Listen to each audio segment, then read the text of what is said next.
भगवान श्री कृष्ण की जन्म कथा का प्रसंग सुनकर श्रद्धालु भाव विभोर हो उठे। कथा व्यास मदन मोहन दास जी ने कहा कि भगवान श्री कृष्ण ने अपने भक्तों का उद्धार व पृथ्वी को दैत्य शक्तियों से मुक्त कराने के लिए अवतार लिया था। उन्होंने कहा कि जब जब पृथ्वी पर धर्म की हानि होती है तब तब भगवान धरती पर अवतरित होते हैं। नागेश्वर पेट्रोल पंप के सामने मैदान में चल रही श्रीमद् भागवत कथा के 5वें दिन भगवान श्री कृष्ण के जन्म का प्रसंग व उनके जन्म लेने के गूढ़ रहस्यों को कथा व्यास ने बेहद संजीदगी के साथ सुनाया। कथा प्रसंग सुनाते हुए कथा व्यास ने बताया कि जब अत्याचारी कंस के पापों से धरती डोलने लगी तो भगवान कृष्ण को अवतरित होना पड़ा। 7 संतानों के बाद जब देवकी गर्भवती हुई तो उसे अपनी इस संतान की मृत्यु का भय सता रहा था।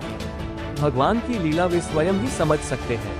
भगवान कृष्ण के जन्म लेते ही जेल के सभी बंधन टूट गए और भगवान श्री कृष्ण गोकुल पहुंच गए।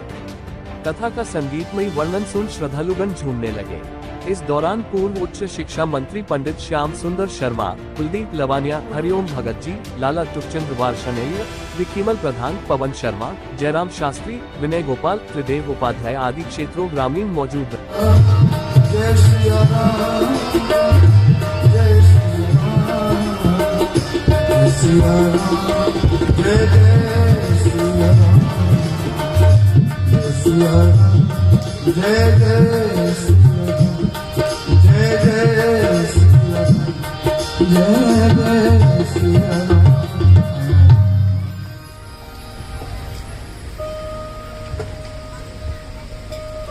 समः प्रिय ब्रह्मन् भूतानां भगवान्।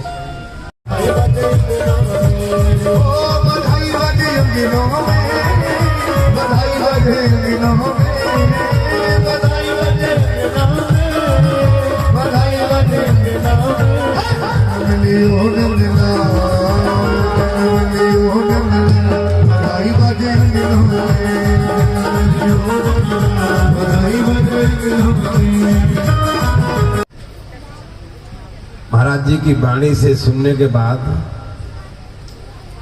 लगता है कि जीवन की सार्थकता की साध्यता सिद्ध हो गई। आज हमें टेटी गांव के गांव में आना और जिन महाराज श्री के बारे में पूज्य महाराज जी ने जो कहा वाणी से मुखारविंद से,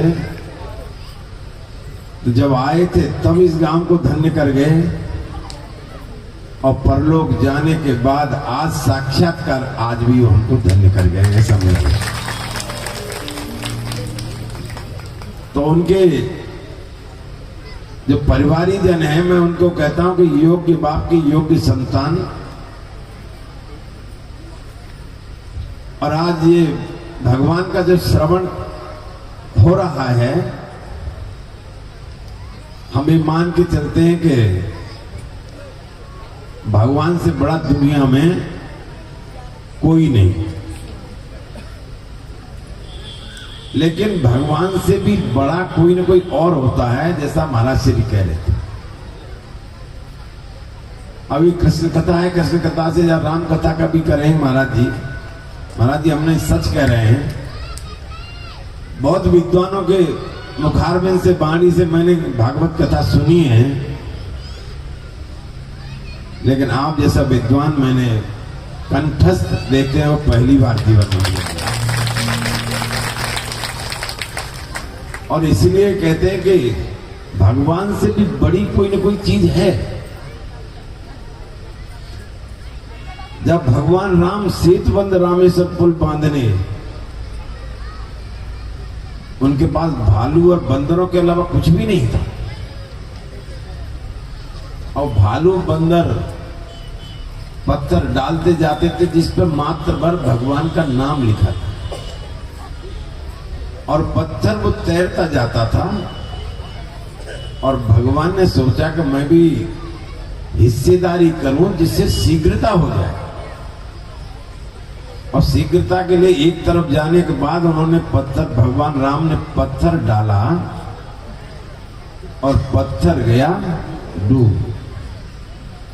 झाड़ी में से हमारे झाड़ी वाले हनुमान जी देख रहे थे महाराज जी।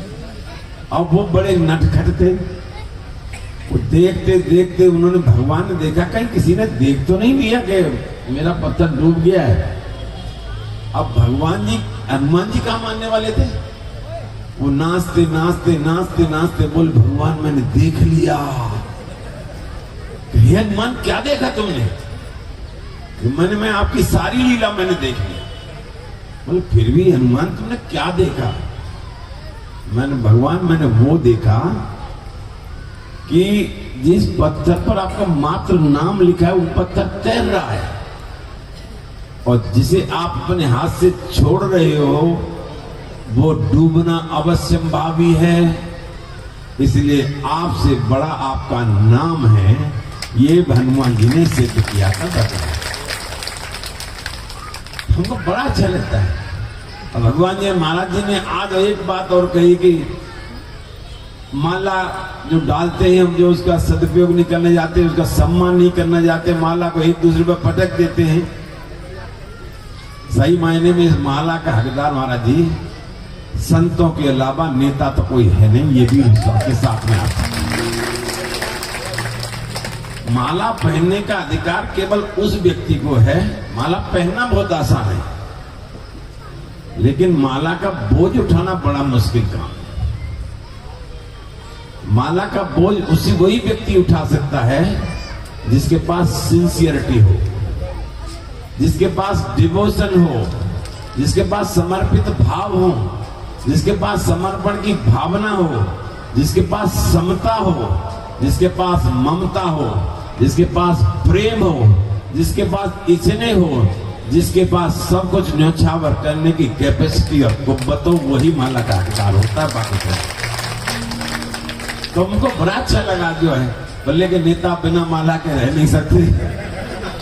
ये बड़ा, तो आज मैं सिर्फ आपकी कथा सुनने आया, मैं कल भी आऊंगा महाराज जी। ऐसा लगता है कि आपकी वाणी से निकला हुआ एक एक ज्ञान हमारे हृदयांकित कर रहे हैं हम लोग। और आज हम इस संत भगवान जो आए हैं वाणी से, हृदय से और नाभि से आपका स्वागत करते हैं इस भूमि में। इतना विश्वास के साथ बात करते हैं।